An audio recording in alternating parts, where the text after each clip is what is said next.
This is an MJA Inc. Investigations warning. This MJA podcast is rated E for explicit. Some details of a case and language used on this podcast might be upsetting to some of our listeners. Listeners' discretion is advised. And for those who are still with us, kick back and enjoy the show. Hush, little angel, won't you try? The devil hears you when you cry.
When there is an ending, there was a beginning. Every victim has a picture to paint.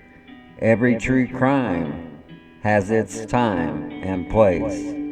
Please join our MJ podcast, the series Deep into the Woods, Missing Persons, Unsolved Crimes, and the Does.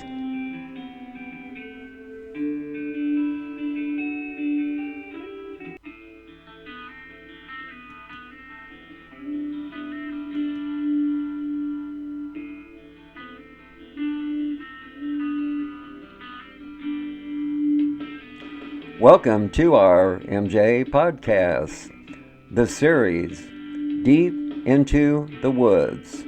This is episode 9, part 4, cases state by state. 14 missing person cases. My name is Mark, and I will be your host for tonight's show, and joining me later will be our co-host, Miss Cali. We are coming to you from our office in Plattsburgh, New York. Case 1. Welcome to Alabama. On December 8, 2001, 44-year-old Rilla K. Sheehan, a white female, disappeared without a trace from Robertsdale, Alabama.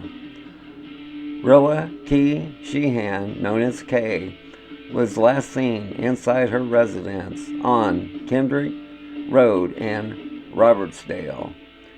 Sheehan's son told authorities that he spoke to her on the telephone at approximately 3:40 p.m. Sheehan's son stopped by her house shortly afterwards, but she had disappeared by the time he arrived. Authorities said that there was no indication of forced entry inside her residence. The 44-year-old Sheehan left all her personal belongings behind, including her vehicle, keys, and wallet. Sheehan's loved ones said it is uncharacteristic of her to leave without warning. Investigators believe that Sheehan disappeared under suspicious circumstances, and it's possible that she may have known her assailants if foul play is involved. Sheehan was employed at Consolidated Container in Foley, Alabama in 2001. Case 2. On March 25, 2005, 57-year-old Yu Chen Goodson, an Asian or Pacific Islander, vanished without a trace from Russellsville, Alabama. Yu Chen Goodson was a resident of a group home that specialized in treating patients with mental disabilities. On the afternoon of March 25, 2005, a patient at the group home informed the staff that Goodson had left the facility about 15 minutes earlier. The property owners contacted the police and began searching for her.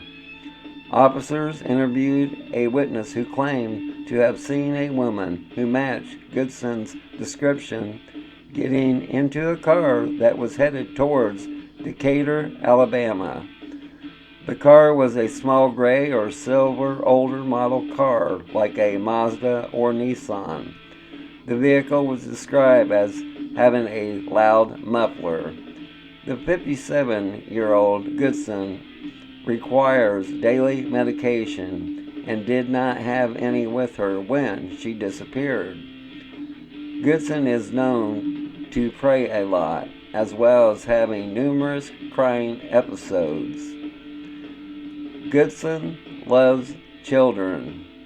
She has ties to Florence, Alabama area. Goodson's son lives in Decatur, Alabama, and she may attempt to contact him. The 57-year-old Goodson may appear intoxicated or disoriented and may be staying in missions or homeless shelters. Her bank account has not been accessed since she was reported missing. Case 3. Welcome to Alaska. On June 28, 1980, 24-year-old Roxanne Eastland, a white female, went missing from Anchorage, Alaska. The 24-year-old Eastland was reported missing by a friend on July 2, 1980, under the alias of Karen Lee Bunsgard. The claimant advised that she and her friends had not heard from or seen Eastland since the afternoon of June 28, 8th, 1980. That's when Roxanne Eastland was supposed to meet an unknown male on 4th Avenue in downtown Anchorage. The 24-year-old Eastland had been staying at the Budget Motel on Spenard Road in Anchorage with her boyfriend for the previous 2 weeks. It is believed that Roxanne Eastland is a victim of serial killer Robert C. Hanson. Case 4. On February 27, 1995, 36-year-old Cynthia Jo St. John, a white female, disappeared from Fairbanks, Alaska. St. John worked at the McDonald's in Fairbanks, and authorities have not found anyone who saw her after February 27th of 1995. Roger St. John, Cynthia's husband, committed suicide in May 1995 in Little Rock, Arkansas.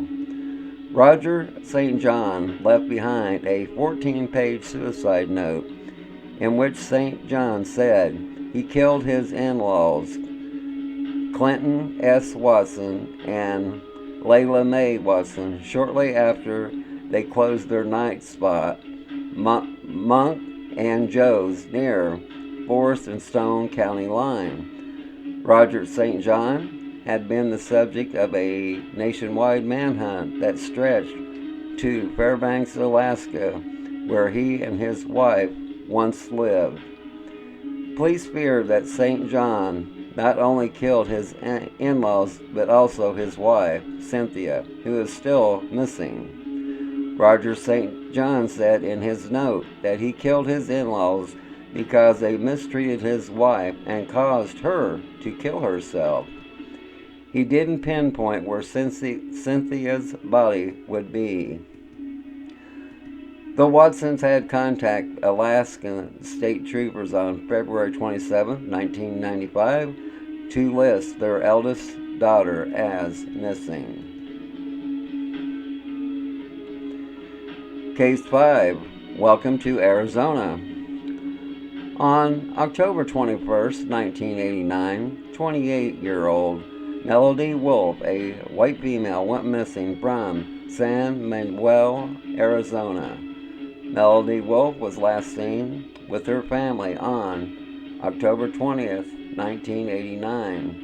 The 28-year-old Wolf spent the evening with her family, her 2 children, and her husband in their residence. They apparently had a common evening on Friday evening. Melody Wolf went to sleep on the couch that evening, and the following morning she got up and went to work.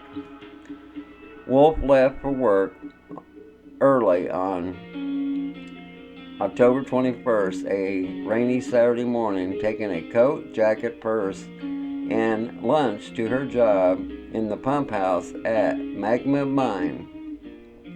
It is known that she had a flat tire in the 100 block of 6th Avenue in San Manuel on her way to work the next day. The 28-year-old Wolf's car was locked and secured and was parked over a curb. Preliminary investigation suggested she locked the doors and walked away under her own power. Wolf filed for divorce from her husband of 9 years about a week earlier and was about to complete a 90-day probation period at the mine. Melody Wolf had qualified for and would soon start as an electrician apprenticeship at the mine, a job that would grant her more money, a regular schedule, and more time with her children, ages 3 and 8. But Wolf never made it to work that morning, leaving everything but her keys in the car, including credit cards, personal identification, her coat, jacket, lunch, and bank books needed to access the nearly $10,000 in her account. The 28-year-old Melody Wolf has not been heard from since, and her body has not been found. The court declared Walt deceased through suspicious circumstances 5 years later. Case 6. On August 29, 1991, 28-year-old Sherry Ann Daugherty, a white female, vanished without a trace from Paradise Valley, Arizona. Daugherty's live-in boyfriend informed authorities that she asked him for shopping money on August 29, 1991. When the 28-year-old Daugherty was late in returning to her home, her family began searching for her. They discovered her abandoned car in a parking lot of a Target store near her home in Paradise Valley, Arizona. The driver's seat was pushed back, which indicated that someone taller than 6 foot had been in control of the vehicle. Her purse and identification were found at home later that evening. Witnesses stated they saw her alive 2 days before she was reported missing. Daugherty was working with her boyfriend as a tree trimmer at the time of her disappearance. She and her boyfriend had a history of domestic violence in their relationship. The boyfriend has bragged to some people that he committed the perfect murder. The boyfriend went on to say that he killed Daugherty and disposed of her body by using a wood chipper.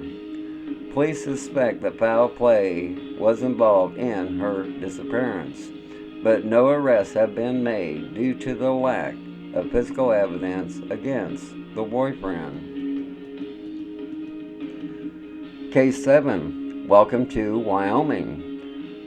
On November 8, 1981, 21-year-old Amber Elizabeth Scholes, a white female, went missing from Rock Springs, Wyoming.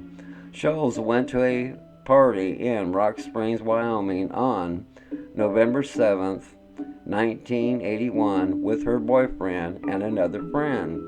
Scholes left the party around 3 to 3:30 a.m. on November 8th with another friend. The friend escorted Scholes back to her residence at Plaza Court Apartments. Scholes' friend then departed. This is the last time anyone saw Scholes alive.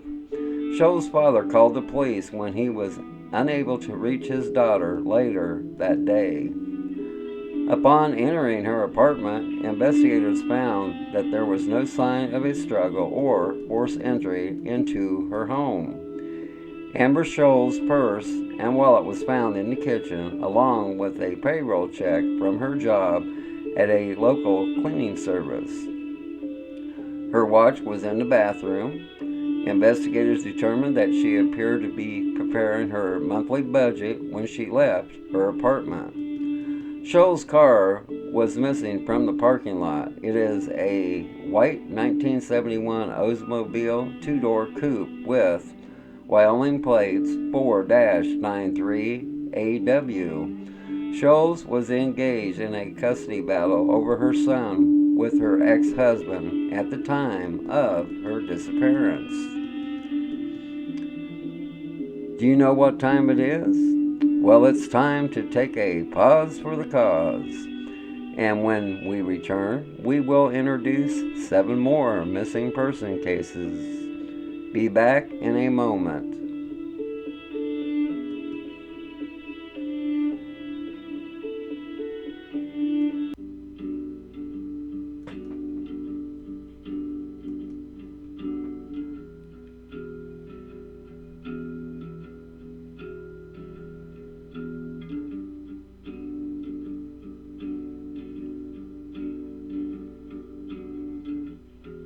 MJA would like to give a special shout out to Shiloh's Restaurant, located at 202 Central Street in Woodsville, New Hampshire.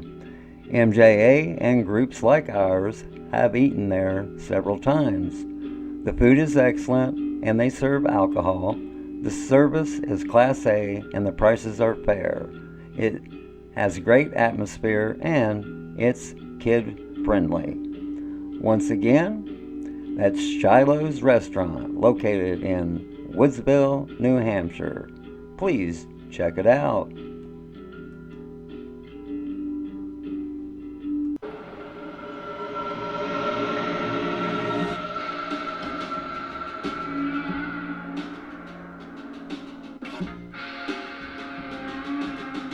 When you walk through the garden, watch your back. Well, I beg your pardon. Walk the straight and narrow track. If you walk with Jesus, save your soul. Gotta keep the devil down in the hole. He's got fire and the fury at his command. But he don't got to worry. Hold on to Jesus and we'll be safe from Satan when the thunder rolls. But you gotta keep the devil down in the hole. Oh yeah.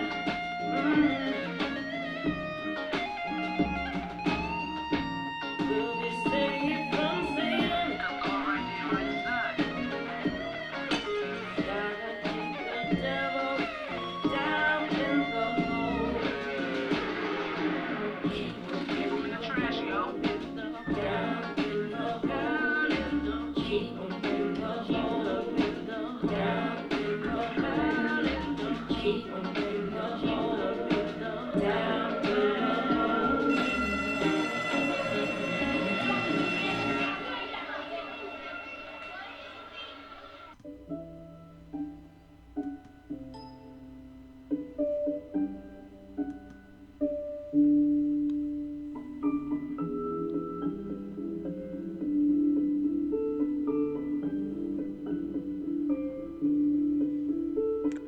Welcome back to our MJ podcast, the series Deep into the Woods. This is episode 9, part 4, Cases, State by State. 14 missing person cases. Case 8, Welcome to Wyoming. On December 8, 1990, 26-year-old Lynette Bush, a white female, vanished from Casper, Wyoming. Lynn was reported missing by her husband on December 9, 1990. The husband stated he had last seen his 26-year-old wife the day before, when she went to the Buttery's grocery store on 12th and Beverly in Casper, Wyoming. The 26-year-old Bush never returned home. The next day, the husband found her pickup truck, a 1985 Ford with vanity license plates reading 1T-Bush, in the parking lot with the door ajar and the keys on the ground. A receipt inside the vehicle showed that Lynn had purchased groceries at 5:30 p.m. on December 8, 1990. The husband stated he did not report his wife missing sooner because he had thought she had left on her own volition to get back at him for his marital infidelities. Lynn was declared legally dead in 1999. In August 2006, the husband was charged with first-degree murder in connection with Lynn's disappearance. Authorities stated they had uncovered new evidence which led to the charges. Lynn's blood was found in the family's pickup truck and in a vodka bottle inside the house. The husband had allegedly made incriminating statements to others, stating of having Lynn's body in a freezer and telling cellmates in jail that he had beaten and shot his wife. After Lynn's disappearance, his girlfriend moved into the Bush home and forged Lynn's name on legal documents. A person who served with the husband in the National Guard said the husband had taken several items from the unit, including 2 body bags around the time Lynn disappeared. Case 9. Welcome to Wisconsin. On November 4th, 1983, 44-year-old Ruth Ann Homburg, a white female, disappeared from Dunkirk, Wisconsin. Homburg was last seen on November 4th of 1983 in her home in Dunkirk, Wisconsin. None of Homburg's clothes, cosmetics, or personal grooming items were missing from the house after she disappeared. Her husband, Gary Homburg, was tried and convicted of first-degree murder in her disappearance in 1989. He was charged with killing his wife in their home near Sawton on the night of November 4th, 1983. The couple has 3 children. 44-year-old Ruth Homburg's body has never been located. Case 10. On January 1st, 1997, 57-year-old Patricia Gail Arnold, a white female, went missing without a trace from Madison, Wisconsin. Patricia Arnold has not been seen since January 1st, 1997. Family members heard that Patricia was with an individual by the alias of Gypsy. He was described as a black male with dreadlocks and a Jamaican accent. The 57-year-old Arnold would contact her family from time to time. Arnold was a regular in downtown Madison, Wisconsin. It is unusual for Patricia not to contact family members for over a year. Arnold was reported missing by her daughter. Case 11. Welcome to West Virginia. On July 14, 1979, 25-year-old Maisie Mae Sigmund Palmer, a white female, vanished without a trace from Charleston, West Virginia. A relative dropped off Maisie Palmer at the Roaring 20 nightclub at 209 Hale Street in Charleston, West Virginia at 10 p.m. on July 14, 1979. John Eric Farley, known as Jay, was driven by Bill Cottrell to the Roaring Twenties Club around the same time and met up with Maisie. They were seen entering the Roaring Twenties Club together. A short time later, Maisie Palmer and Jay Farley was seen exiting the Roaring Twenties Club together and crossing the street. Sometime after 11 p.m., behind the Holly Hotel, Maisie and Jay caught a ride with Bill Cottrell, who drove them to the King's Inn, which was in Charleston, West Virginia. Upon parking, Bill Cottrell recollected Maisie stating, "Oh, he's in there." Unfortunately, Maisie never made reference to who he was. The 3 entered the King's Inn nightclub and took a table.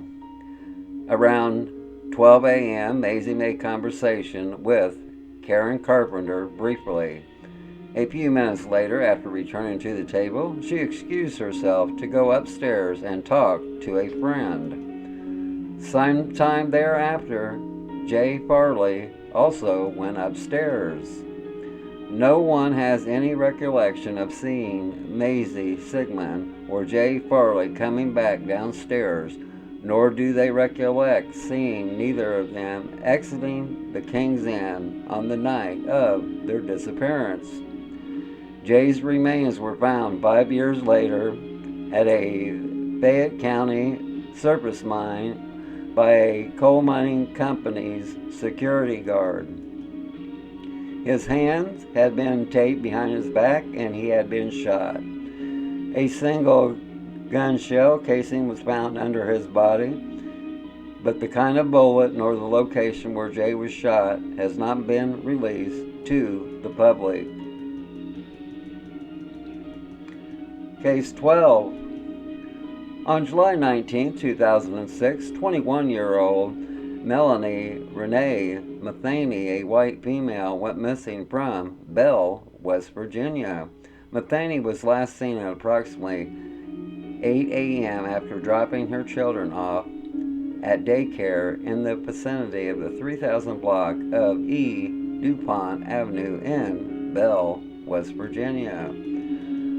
According to the 21-year-old Matheny's cell phone records, she placed 2 calls between 9 a.m. and 9:30 a.m. that morning, one of which was to her voicemail, and both calls had been placed from 2 different counties. Matheny's vehicle, as a gold 1998 Chevy Ventura minivan, was later located abandoned in the vicinity of Wyoming Street and Buren Avenue in Charleston, West Virginia.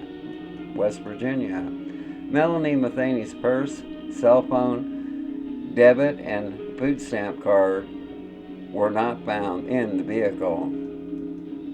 There has been no activity on either of the cards. Case 13. Welcome to the state of Washington. On December 4, 1974, 17-year-old Lori Lynn Partridge, a white female, went missing without a trace from Spokane, Washington. In December of 1974, Lori Partridge left Ferris High School early, complaining not feeling well, walking on 37th and Havana Streets on Spokane's South Hill. The 17-year-old Partridge was unable to get a ride. Partridge decided to walk the 2+ miles to home where she lived with her parents and 5 younger siblings. The 17-year-old Partridge saying the air might help her feel better. The family reported her missing after she failed to show up for work that evening at the Lincoln Heights Theater. The contents of her purse were located 2 days later, December 6, 1974, near the location where she was last seen. Sheriff deputies thought she might have run away from home, given her displeasure when the family moved to Spokane from California. But by the time the 17-year-old Partridge had vanished, she had started working on the high school newspaper and was on the drill team. Detectives staked out a Beach Boys concert to which Partridge's father had given her tickets but didn't see her. It was later learned that the tickets had been used, but too late to determine by whom. 3 people were questioned by detectives, including one who later turned out to be serial killer Theodore Robert Ted Bundy, but none panned out. Case 14.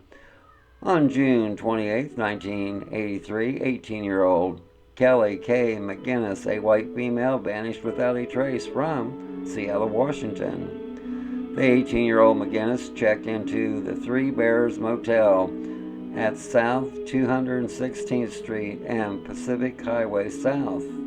McGinnis left some personal items in the room and never returned. The 18-year-old Kelly K. McGinnis was a prostitute who had been living on the streets of Seattle since she was 14 years old. When she went missing, she had a 14-month-old daughter who was in a foster home before her mother disappeared. At the time, it was presumed that Kelly was a victim of the Green River Killer.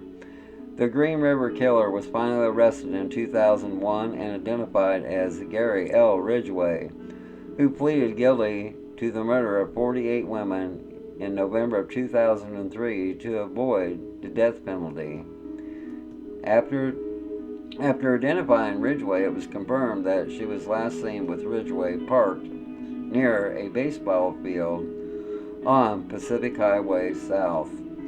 Ridgeway is certain that he killed the 18-year-old McGinnis and left her body near Lake Fenwick, but her body has never been located. Therefore, Ridgeway has not been prosecuted for her murder. News agencies have recorded various spellings of her first and last name, and she used a number of aliases. Let's take a pause for the cause, and when we return, our co host, Miss Cali, will be on the line. Be back in a moment.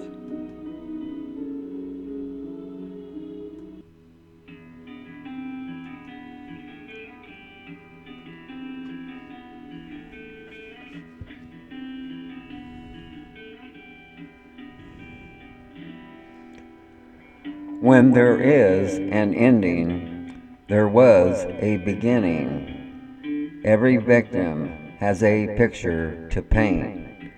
Every true crime has its time and place. Please join our MJ podcast, the series Deep into the Woods, Missing Persons, Unsolved Crimes, and the Does.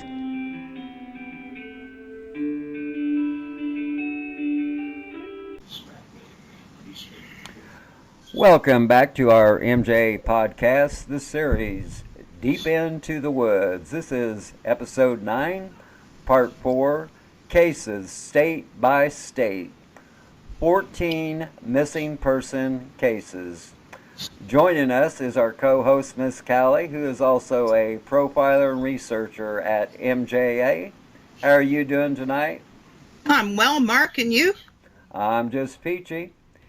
And let's get right into the cases because there's some of them it's pretty in-depth. Mm-hmm. And are there any of these 14 missing person cases that stand out to you? It was hard. No, I can't just pick one. Okay, all right. Okay, so we'll just go to case 1. Missing Rilla K. Sheehan. Do you find it odd that the victim's son talked to his mother on the phone about 3:40 p.m. and some 30 minutes later, when he shows up, she is gone? Well, I hardly know how to speak to that. It's traumatic for a family to go through anything like this, but no one should be left out of being looked at. Okay. And the time period you're talking about, any number of things could have happened. Any number of things. Okay, do you think it's possible that the person who took the victim was already in the house when her son called at 3:40 p.m.? Well, that's possible, for sure. Either that or they just arrived after they waited till the phone call was over. They may have been in the house, and she may not have known that the perpetrator was in the house. But you think the son might have been able to detect something in her voice if she was, for lack of better words, like she would have been nervous. She would have sounded nervous. Okay. But I think if he waited for the phone, like she probably hung up and bang, there he was. Yeah. Okay. As in case 2, missing Yu Chen Goodson, do you believe her disappearance was someone taking advantage of her because they could tell that she wasn't acting right? I think it was someone visiting the home. Not to see her, maybe, but to see someone else. So it wouldn't stand out when law enforcement interviewed people. They wouldn't think about it being someone else that the perpetrator might have been visiting. See the opportunity. That's what I think it was. Okay. And do you believe the person that picked her up in the vehicle is the one who made her disappear? Oh, yeah. I think that she may well have requested a ride from the person in the home where she was living and the group home or whatever. It was like for mentally handicapped people, right? Right, right. So someone might have been in there, and well, I guess we have to look at the other scenario too. Did they give her a ride?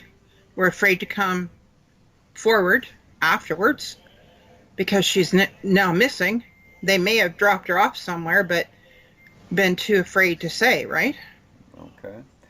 And this crime wasn't about robbery, so whoever took her would have drawn the money out of her bank account, which she had. So, what type of crime do you think we're looking at? Oh, likely rape and murder. Um, or she's been kept as a prisoner. I mean, she, forcing her to cook, to clean, to, be the. It's hard to know. Well, that would almost fit in a lot of the rest of the scenarios for the simple fact she did have a mental disability. Hmm. She was very friendly. She did love kids, and so yeah, that's a very good possibility on that. Yeah. And and in case three, missing Roxanne Eastland, do you think the unknown male she was to meet is someone who abducted Eastland? It sure sounds like it. And do you think that man could have been the serial killer Robert C. Hanson? Well, I got into researching him after you mentioned that here, and he sure fits that bill. Um, like the butcher baker, like uh, Well, he was a baker. yeah. Well, that's what they nicknamed him, the butcher baker. After, Yeah. uh, yeah, he's got quite a background. I could read it to you, but I don't know if we'll have enough time in this podcast. Yeah. Okay. And do you think Roxanne Eastland's friend, or why do you think her friend reported her missing using a alias as Karen Lee Bunsgard? What do you think that is? Well, I got a notion that they were working the streets, and she didn't want to get arrested, so she called in and used another name so that they wouldn't associate the real person's name with prostitution. Okay. And as in case four, missing Cynthia Joe St. John, do you think it's safe to say that her husband not only killed her parents, but her also? It certainly adds up to be him. I mean, everything he did in preparation, Okay. you know. And why do you think he wouldn't give up the location of her body in his suicide note? Don't know if you're going to like my answer. Well, Um, because he is a selfish prick and a right. murderous prick at that. I can't say it any better. Well, Or that nicer.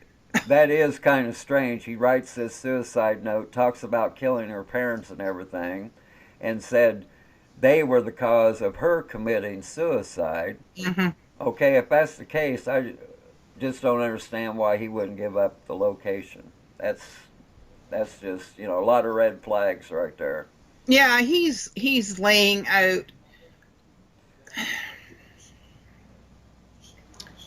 the responsibility is someone else's, and right away there's a flag goes up there for me, and he's like, they're responsible. They caused this. I don't know. Like he's not going to give up Okay. that he killed her. I can't see who the hell else killed her. Like he was definitely he had the motive to kill her. Okay. And as in case five, missing Melody Wolf, do you think it's possible that someone she worked with done her harm because of her promotion? Well, it's possible. Not so much. In 1989, it was, I'd say, in the mid 80s is when more growth for women became available. And I remember the 1980s, and by 89, people were more accepting of that in the job market, but not in the family. Okay. And so, do you think it's possible her husband got upset about her promotion and done her harm? Oh, I think so. I think he was jealous. Um, I think he was jealous, and like he probably wasn't doing that well in his own job. I don't know for sure. I'd say somebody needs to lean on him a little harder. Um, and they can see,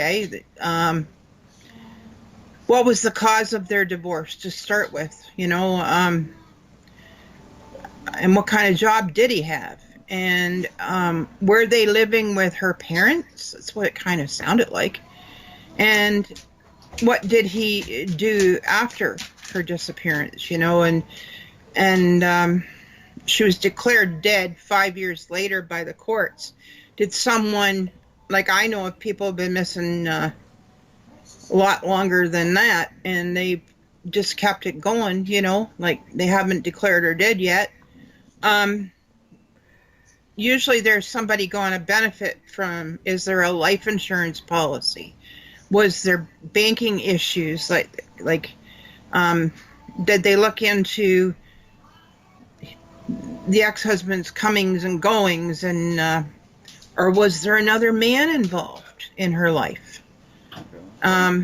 If so, was she still too close to her ex-husband and he got jealous? It could be too, Yeah. Yeah. Yeah, I just found it odd that they ruled her legally dead after 5 years, and the national average is usually 7 years, and so that kind of made me lean one way to another because Hmm. 5 years seems awful quick, you know. Right. Yeah. And as in case 6, missing Sherry Ann Daughtery, do you think with the statements the boyfriend has made, he is the one who killed her? Well, I'd say it sounds like it could well be. He'd be definitely at the top of the list of suspects if I was having this case. Okay. And the boyfriend was a tree trimmer and did have a wood chipper. Do you think that his statements could be true about him putting her in the wood chipper? Well, it's been done before, um, in different cases, and yeah, it's more than possible. Okay, in her seat, it was pushed all the way back. Yeah. Do you think someone planted her car at that location? Yeah, it was just to probably to put people off, to go in another direction.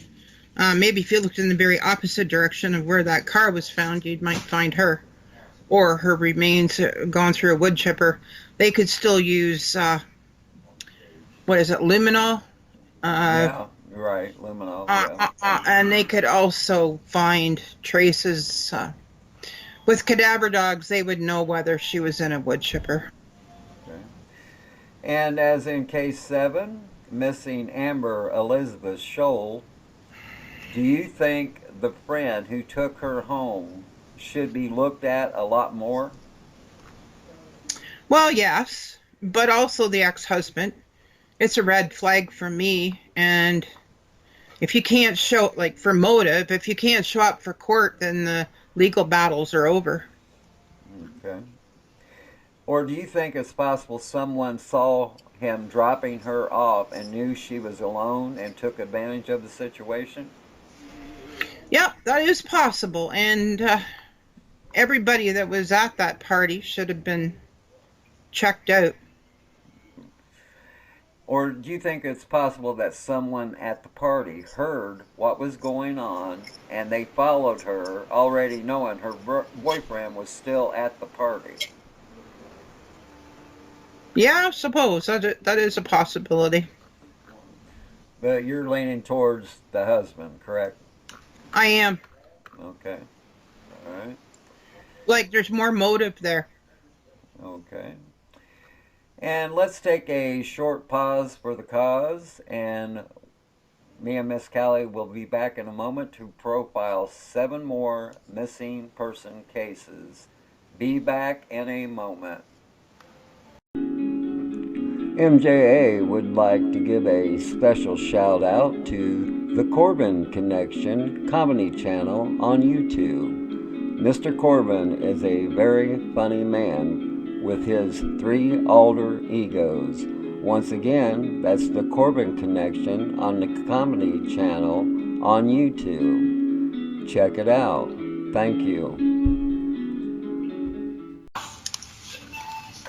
Welcome back to our MJ Podcast, Episode 9, Part 4, Cases State by State, 14 Missing Person Cases.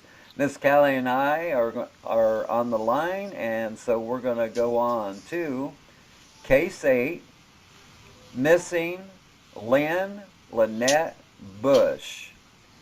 Do you think it's safe to say the husband killed his wife and used the 2 body bags he stole from the National Guard to dispose of her body? Well, it's an awful lot of preparation. I mean, premeditated first comes to mind, and I would say, 2 different bags mean, in my mind, instantly went to he's cut her in half, thinking he's clever, and he's put part of her body in one place and part in the other. Okay, and since there was 2 missing body bags, do you think it's possible he might have killed another person? It is possible, but I don't know. I mean, it doesn't mention whether there's any other person, like maybe a male friend, but you'd think that he'd be coming up missing too, wouldn't he?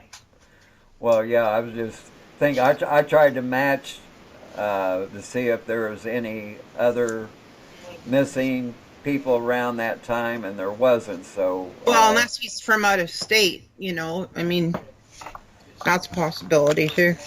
Okay. And as in Case 9, missing Ruth Ann Homburg, I never found any info on who actually reported her missing. Do you find that kind of odd? That's really odd.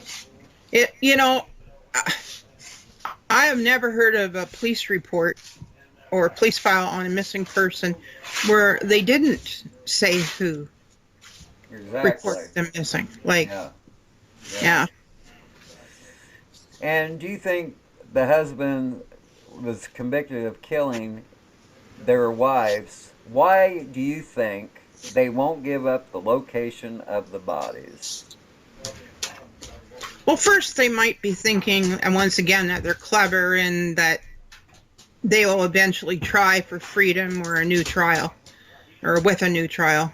The other element in all this is that domestic violence, because it's intimate, between 2 people who've been intimate, that's why they call it domestic. It's that violence is built on power and control and fear. So, let's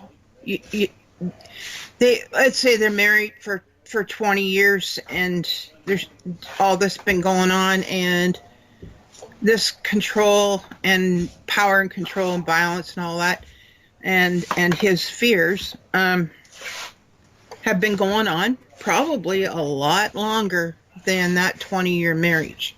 So just because she's now dead, she likely is, but just because she's now dead, and no body's been found,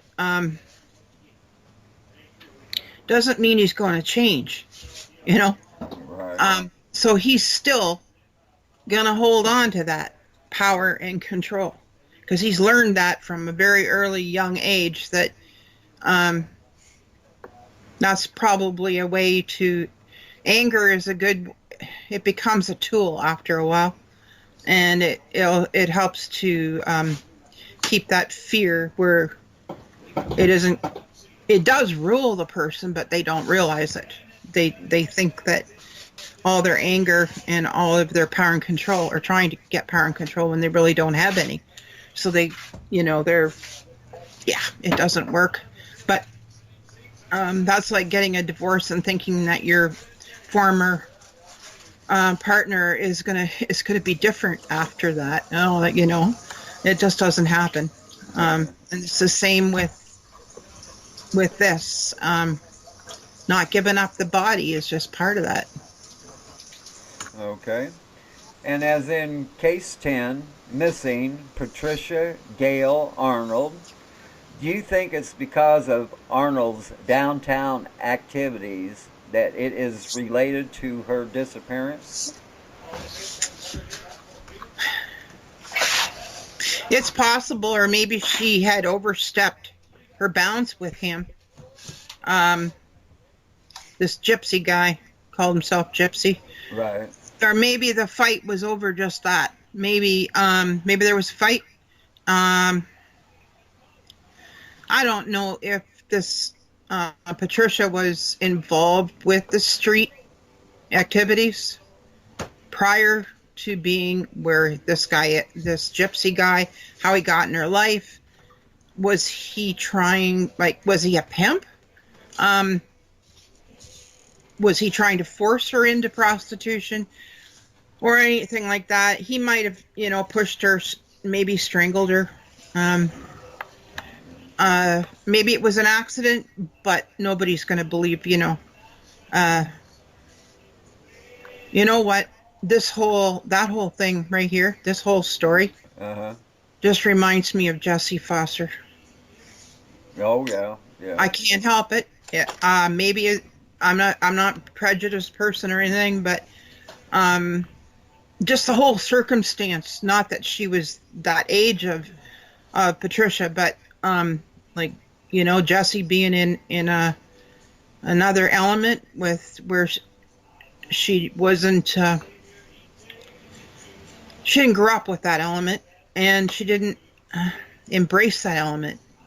But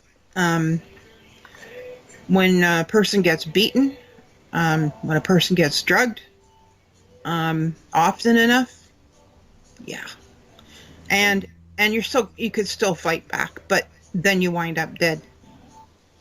Okay. And do you think the perp might have taken her as she was walking to or back from downtown?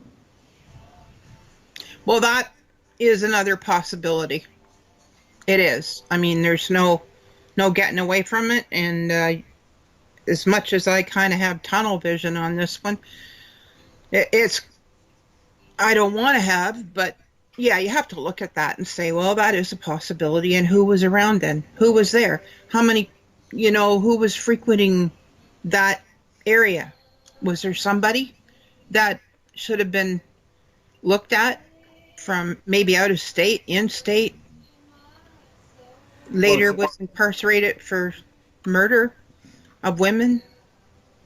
Okay, as far as her downtown activities, what it was is there was a strip of bars, and she used to visit like 4 or 5 of them. And so, see, right there in itself, if you just take the bar traffic, you have multiple suspects from that. Yeah. And so, yeah, this unidentified gypsy, okay, the way everybody talks is he could be the one because, okay, some people will describe him as a nice guy. Some people describe him as having a short fuse. And then some people describe him that he would degrade women. I'm sorry, folks. We had a little bit of technical difficulty. We're back on, and we're going to go into case 11. Now, here's a name for you, Miss Cali. Missing Maisie Mae Sigmund Palmer. Do you think, with all the moving parts and locations, there is more than one person involved in the case? Yeah, this case is a whirlwind. Um, there was I think there must have been a lot going on behind the scenes in this case, and to answer your question, more than possible, more than one person. And do you think that John Farley's body was found, but not Maisie Palmer's body? What do you think about that? Well, I think Farley was in the way, and I think maybe these people or this person, like she mentioned, oh, this person was here at this place, right? Right, right. Like us right away, there's like she's on guard, so she knows someone in there, and then she went to talk to them, and then or talk to someone, not same person. I couldn't really follow that, but she she's a commodity. He's not. He's in the way. Okay. I think she was taken in and put into trafficking. It's all about the money and easy money. These people make easy money using slavery is what it is. Yeah. And do you think it's possible that the two were targeted by the abductor and the killer? Yep. Well, she was known, I think, to the killer, and he was in the way.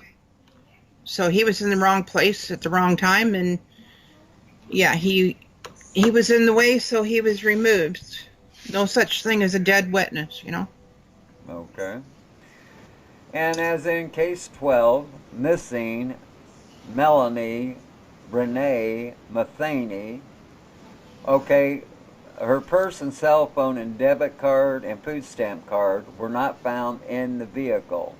Wouldn't you think that this was a carjacking, or someone knew that those items, they would have been used right away? So I believe robbery's out of the question. I believe a carjacking is out of the question because all these items left behind. And so what do you make of that? Her cell phone, debit, food stamp card uh, were not found in the vehicle. So once Well, again, unless you're a person who knows, okay, unless you're a criminal who knows where to take a vehicle and have, go to a chop shop and, here, I can sell this, this, and this. You're going to take whatever's immediate, whatever's immediately usable to you. If you are a drug addict, if you're a crystal meth freak and you happen to need something and you see, I don't know how this all works. I can't get my head inside of that. But crystal meth, I've talked to people who do it and I don't understand, but I've listened to people who have done it, who have dried out from it, and things they do are sometimes in a moment of time. So it isn't their time's different. So they'll react and they'll do something in a moment of time that 5 minutes before they wouldn't have thought about doing. Do you know what I'm trying to say? Like right. It's all spontaneous. It's like spontaneous combustion. The fire's going to happen right now at that perfect temperature. And so yeah, it's so unpredictable. The unpredictability, and that's what this speaks of to me. Yeah, so that's what got me. All of these items that was missing, and they wasn't used, and so yeah, that makes me believe that the perpetrator wasn't exactly sure of what he was doing, No. and since her vehicle was found abandoned, wouldn't you think her purse and those items would have been left in the vehicle? Well, yes and no. I mean, you can take a cell phone and get it reprogrammed, just put a different chip in it or memory card or whatever. And as far as the food stamps, how do they know they didn't get used? You know? Well, it was a food stamp card, so Oh, that's I don't know much about that then. okay. So, yeah, okay. So you'd wonder. I just don't. Well, once again, you're back to irrationality. So it just doesn't sound like anybody had any kind of clear cut motive or any kind of. Yeah, I get drug, especially crystal meth. Somebody spontaneously did something here that, and they might have known her, but um, it's possible they didn't too. I mean, it's an irrational move, right? Right, right, yeah. And as in case 13, missing 17-year-old Lori Lynn Partridge. When I Hmm. hear about a case of these types of circumstances of leaving school early and walking home, and she disappeared before she got home, it makes me wonder, and it seems that the time you could narrow it down to your possibilities of what could have happened, and did it happen very quickly. And so, do you think it's possible that some monster was watching the school, or he was out hunting and he found her walking? Yeah. Oh, you've gone past. Okay. Yeah, I think that he just found her walking and the race was on. Um, I have to go back here though, Mark, to Okay. um, it says the 17, okay, 17-year-old Partridge was unable to get a ride. Right, right. Who the heck knows that? Well, I guess I there's a know. phone call made or Oh, what? was there? Yeah, trying to get a ride, and I mean Oh, my trying to that get a ride. Okay. that was my understanding, and I believe it's the same case. Her mother couldn't pick her up at that time, so she started walking, Oh. and she said she wasn't feeling good. She thought the air would make her Oh. feel better. Well, that kind of blew me away. I'm like, who did she say all this to? You know, I'm getting it now. Okay. Okay. Yeah, no, it sounds pretty much like a crime of opportunity. I mean, people tend to think that um,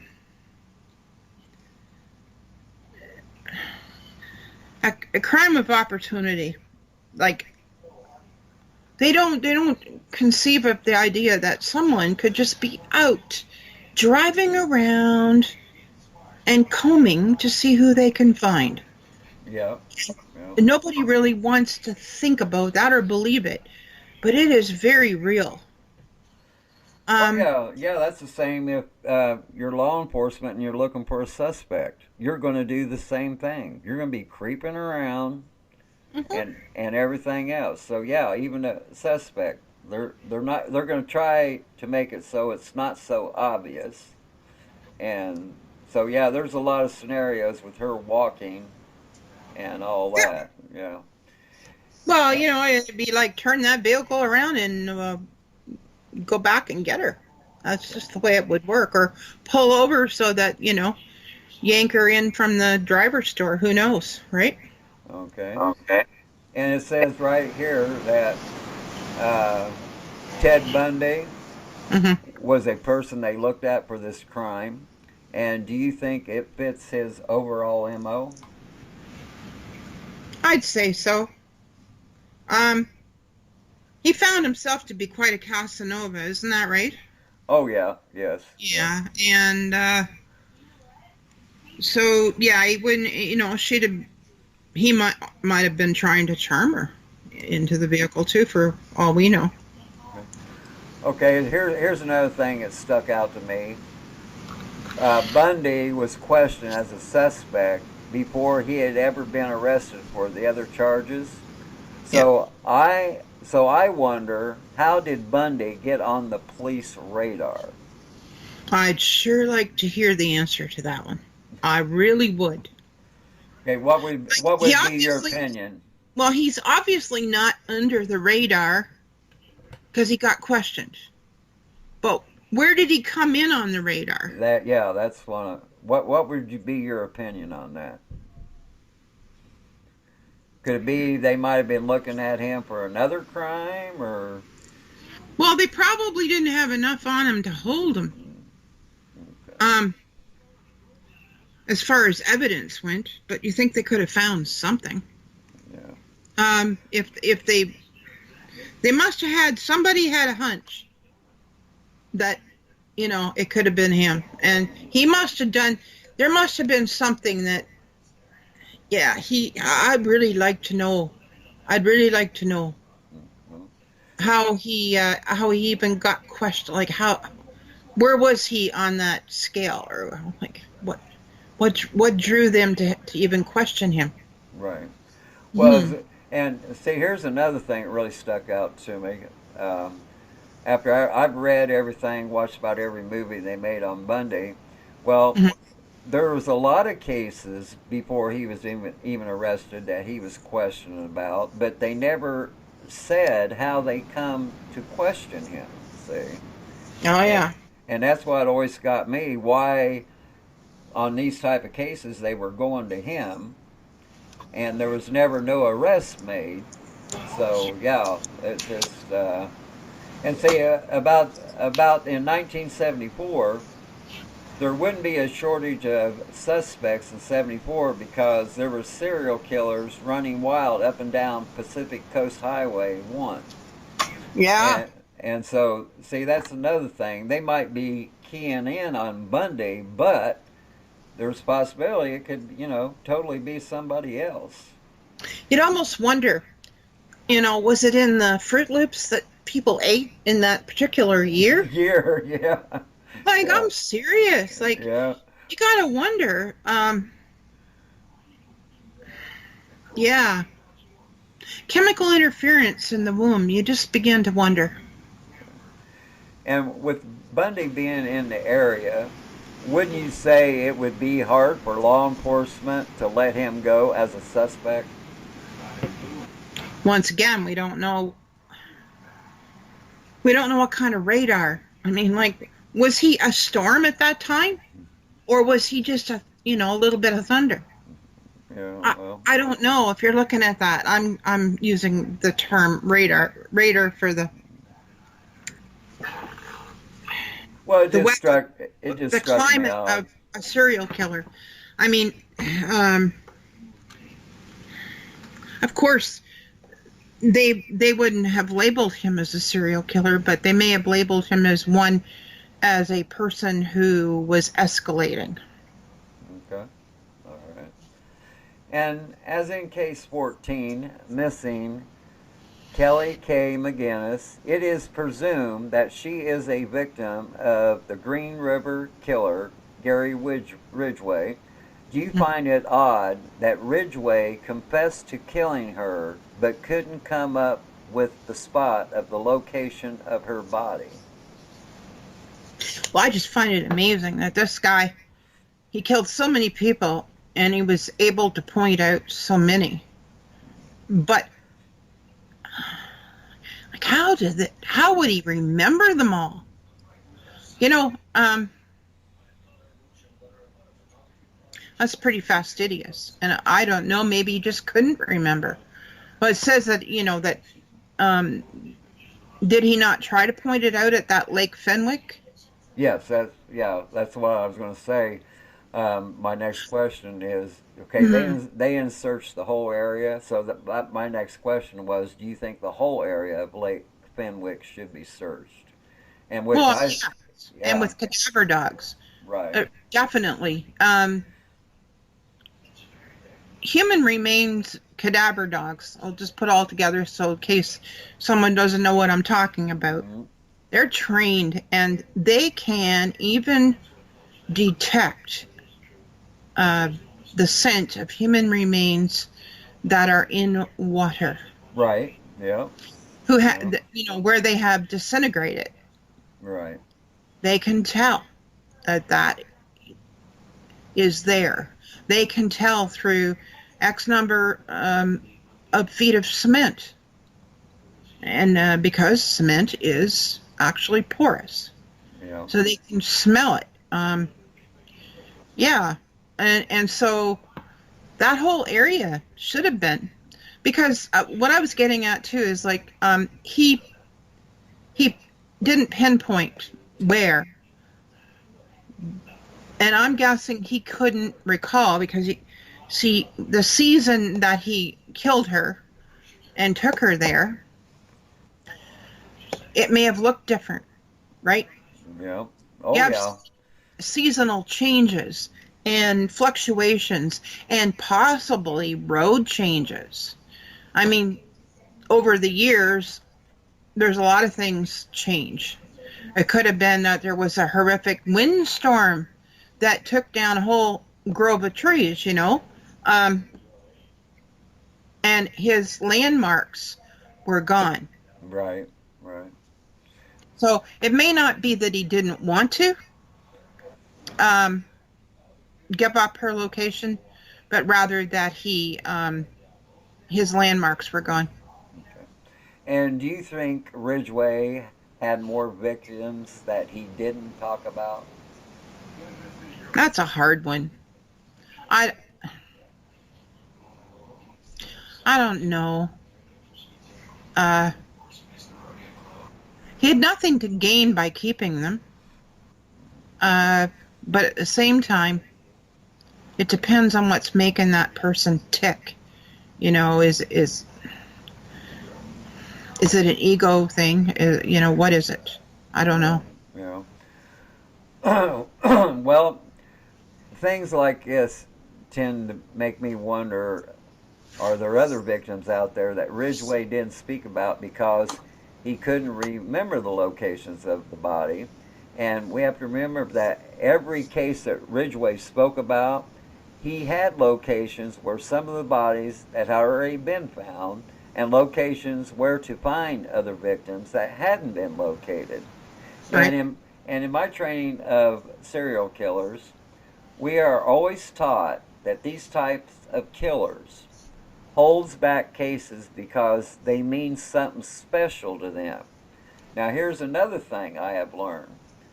Let's say you found a victim that was special to him first, okay? A case he was going to hold back because she was special. Well, sometimes that makes the killer come unraveled and he starts making mistakes. And so, even though at the time you only have one victim, in most cases there will be signs to tell law enforcement that they are dealing with a serial killer. Hmm. And so, let's say 50 victims. Okay, I say that there would be at least 3 to 8 more victims that he will never talk about. And see what I mean about serial killers. On our case 13, missing Lori Lynn Partridge could be a victim of Ted Bundy. And then you have case 14 here, Kelly K. McGinnis might be the victim of the Green River killer. Hmm. And so, see, that's what I mean. Back then, there was no shortage of suspects. So you did when you're saying that that person's special.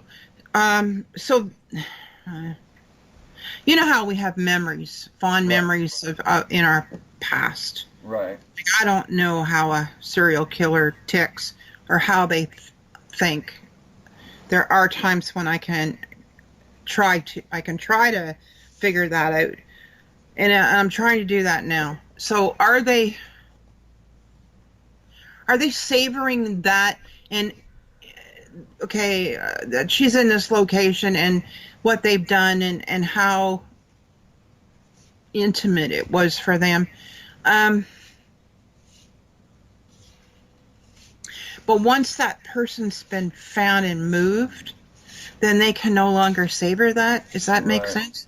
Yes, that's exactly what I'm talking about. If you find a victim that they were going to hold back because they were special, and you find them Yeah. first, that throws their whole ball game off. Hmm. And and So it's such an emotional. Um, they're emotionally bound to this, aren't they? Then. oh yeah, yeah, a lot. That's what I'm saying. Well, a lot of them they have different mechanisms that make them tick. We've learned Yeah. through the years because of that. And see, this is what gets me about all this is okay. Ridgeway, okay, Ridgeway didn't have a type A personality like Ted Bundy did. No. Ridgeway, like I said, he was content of visiting prostitutes, and we know he had visited several prostitutes that he didn't kill. And so, see, that's what I mean. There's a mechanism there that we're not seeing because of all this activity and so many bodies. And but like I said, I just have this feeling that there's a lot more to Ridgeway than what he actually confessed to. Right. And Well, I and know of one case where there's a serial killer who um, hasn't been caught yet. I'm hoping. But they can I talk about that? yeah, go ahead. They haven't been nailed yet, but they will be. Um, they molested their own children. Okay, Right. and they relive. He has relived those times because his children got to be a certain age. So then, of course, and they wouldn't allow him to do that, except for the one. But the rest, like his other daughters, wouldn't. And then he ventured out from there and was like replacing the daughters, even the names, girls with names of his daughters, and then murdering them. Okay. Um, then he could relive the incest that he was having or had with his own daughters when they were young. Yeah, that's another quirk about it. Yeah, ones that we found, ones that are around children and everything. Yes, they do end up molesting the children. And matter of fact, the serial killer out in California, Ron Ocala, one of his victims that he left for dead was an eight-year-old girl, and uh, she survived. And so here's another thing. Okay, she survives. She IDs him and everything, goes to court. Well, he got, since she didn't die. This is what I don't understand. As much damage he inflicted on her, because she didn't die, he got a minimal sentence. And so when he got released, he went on to doing the same thing, thinking, hey, if I get Yeah, caught, I'm just going to get a slap on the wrist, just like last time. And we're talking, this was an 8-year-old girl. And, I can't. I've said before, I think those people should be, when they're let out, they have to go live with that judge. I'm serious. oh, yeah. You Oh, want to yeah. let that person sleep under your roof? Well, your roof is the roof of the people of the United States of America. yeah. And when you're letting somebody out of jail or giving them a sentence that does not fit the crime, I mean, you hear this, doesn't fit, to Yeah. give him a heavier sentence, that I can hear it now. It would not fit the crime. The punishment would not fit the crime if we Yeah. leaned on him too hard. Well, for sure, eh? Yeah. Like if it didn't fit the crime and if you didn't think that that was a good idea, then you should let they should go to your house and live with your grandchildren or your children's children Yeah. for a month, and you wouldn't even let them in the front door for an hour. Yeah. Yeah. That's the thing. Just like a serial killer we're working on now, David. Oh no, Christopher Below. Okay, I'd posted on our website. Well, some of his ex girlfriends and ex stepchildren got on the website and was asking me how I knew these things and how I can say he was a serial killer and all this. Well, come find out, one of the girls, they kept reaching out to me, and I could tell there was something wrong. And so once I got her in the right frame of mind, Right. and I students in that class. Mm-hmm. So I say they knew each other. And then I told her, okay, they lived right on the across the border of Indiana and Kentucky. I Mm-hmm. said when Marty Dill and Belo went to Evansville to visit Belo's sister, the police pulled them over and they found a rape kit: ropes, tapes, knives, disguises, and all that. I says, how do you explain that? You know? Yeah. And then, like I said, this went on and on till she actually came out, broke down, and told me he molested her. And that's why she wants to know all this information, Mm-hmm. because to me, it sounded like she wanted to do him harm. Right. And see, another thing, he wouldn't confess to any of the girls he killed, but he confessed to killing his mistress and only got 18 years. Okay, that puzzled everybody. All the times he'd been questioned, he never confessed to anything, but when it came to his mistress, he did.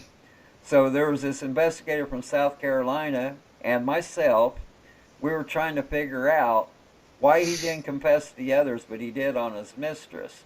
And Yeah. our only conclusion was, okay, he confessed to her, got 18 years. I guess he thought the investigation on the other cases would stop. Well, they didn't. Mm-hmm. And he's due to be released any time now. And I've been told that there will be at least 3 police agencies waiting on him to take him to be questioned as soon as he walks out of the prison. Good. Yeah. Yeah. I want to thank Miss Cali for being on the show tonight. I would also like to thank our viewers and listeners for tuning in. Y'all have been so kind. I have a quote for our listeners. It is during our darkest moments that we must focus to see the light. Aristotle. Always remember, folks, if you ever get bored with nothing to do, well, take a walk deep into the woods. You might be surprised at what you might find.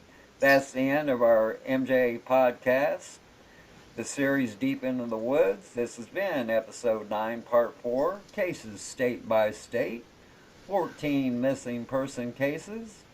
My name is Mark, and I was your host for tonight's show. Joining me was our co host, Miss Callie, and we say to all of you, good night from Plattsburgh, New York.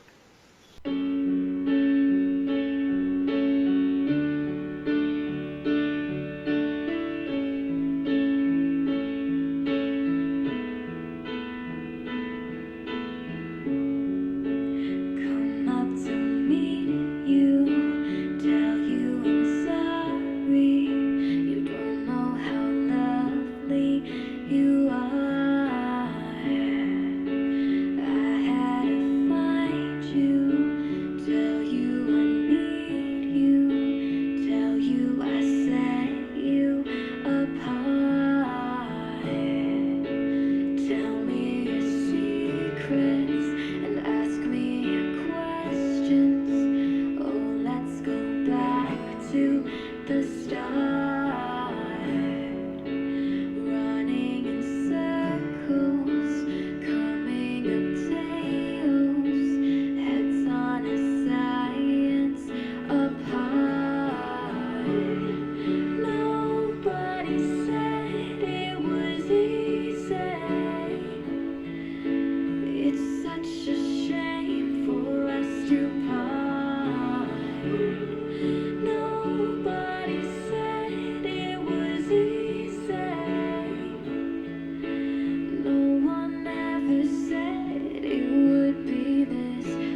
Take me back to the start.